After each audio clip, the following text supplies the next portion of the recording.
Good day, my future employer, ma'am and sir. I am Rosalie Santiago, a 38 years old, a single mother, blessed with four children, ages 17, 13, 12, and 8 years old. I'm living here in the Philippines. I am a high school graduate, a Catholic. I have two siblings, one brother and one sister. I am the eldest among of the three. I have a working experience as a local helper here in the Philippines for 4 years.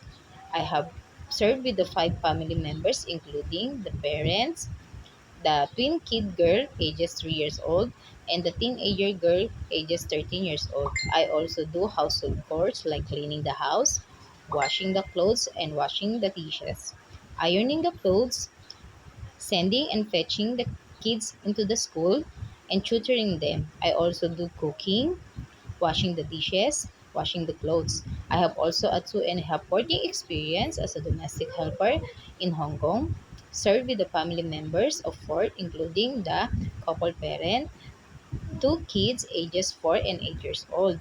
I have also took care the pet, one cat. I also do the household chores like washing the dishes, ironing the clothes, washing the clothes, marketing, cooking, and tutoring the kids and sending and fetching the kids into the school.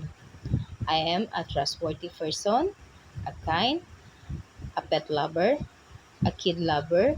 I'm a patient, and I hope you can hire me, mom and sir. And I want to work in Hong Kong also to sustain and to support my kids on all their needs and to support my family here also in the Philippines. Good day, mom and sir.